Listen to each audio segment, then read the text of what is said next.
अस्सलामुअलैकुम मौलाना। વાલેકુમ સલામ. બોલો બોલો, કોણ ભાઈ? મૌલાના, હું તમારી મસ્જિદનો સાથી છું. તમારી પાસે થોડો ટાઈમ હશે? શું કામ હતું? લાવો પટેલ સાહેબ, મૌલાનાને હું વાત કરું. મૌલાના, એક જરૂરી કામ હતું. આપણા ગામમાં નશાનું વેચાણ કરવાની છોકરાઓને લત પડી ગઈ છે. એમને આવીને થોડાક સમજાવો ને. હું હાલ જ આવશું ઇન્શાઅલ્લાહ.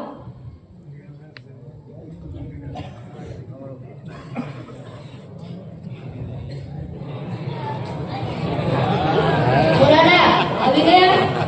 અસલામુઅલૈકુમ જવાબ પટેલ સાહેબ, સુલા કાકા. વાલેકુમ અસલામ. કેવું છે તમારું તબિયત પાણી? અલ્હમ્દુલિલ્લાહ. આવો આવો મૌલાના, બેસો ખુરશીમાં.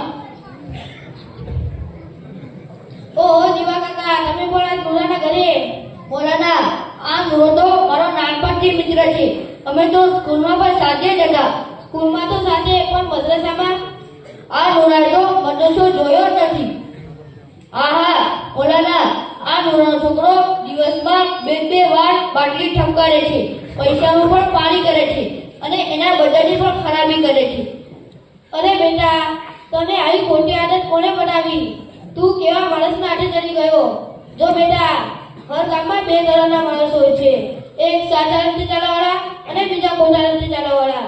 જો બેટા, જે ખોટા રસ્તે ચાલે છે એ તો એમનું ઘર પણ વેરાન થઈ જાય છે અને એમની નસલનું ભવિષ્ય પણ ખરાબ થઈ જાય છે. એમના બૈરા પણ આવા આત્મથી તોબા માંગે છે કે આ ખોટી મને પાઠ કર્યો. જો બેટા, પીને આવે એટલે બૈરાને મારે, ગાળો પાડે. આજુબાજુમાં ઘરવાળા સાંભળે એટલે બૈરાનું કાચું ફાટી જાય.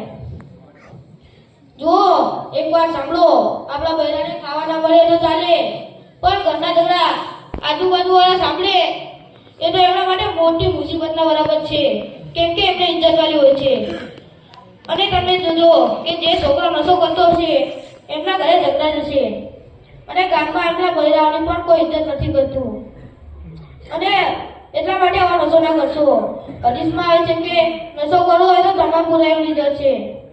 અને એક હદીસમાં આવે છે કે અલ્લાહ પાકે 3 તરહના લોકોની જન્નત હરામ કરી છે. એમાં એક હંમેશા નશો કરવાનો માણસ પણ છે. અને એક હદીસે પાકમાં આવે છે કે